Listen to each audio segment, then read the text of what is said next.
We are built for connection.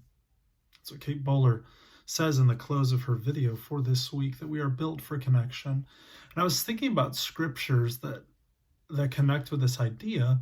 There's not a lot of scriptures that specifically talk about loneliness, but then there are so many that allude to it.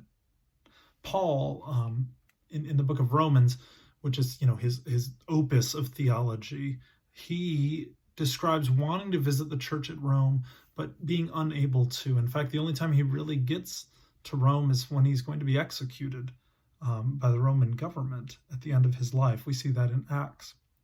But in Romans, the first chapter, hear this from Paul.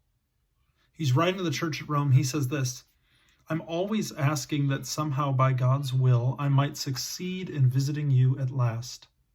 I really want to see you, to pass along some spiritual gift to you so that you can be strengthened.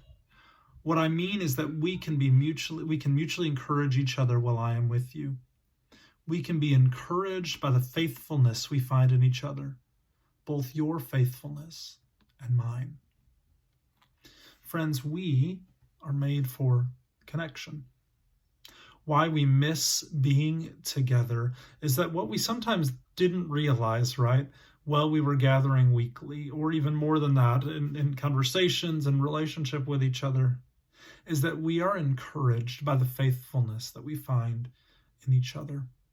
My prayer is that, first of all, we are able to see how we can mutually encourage one another without physically meeting together.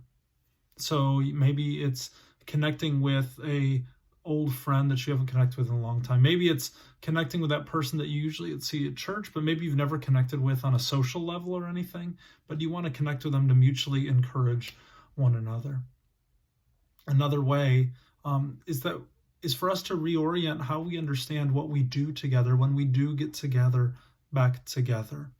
God knows when exactly that will be or how that will look, but that we remember just how important it is that we mutually encourage one another when we gather, that we don't just go through the motions of any aspect of church life together, but that instead we seek to encourage one another by the faithfulness we find in each other, just like Paul longed to do with the church at Rome.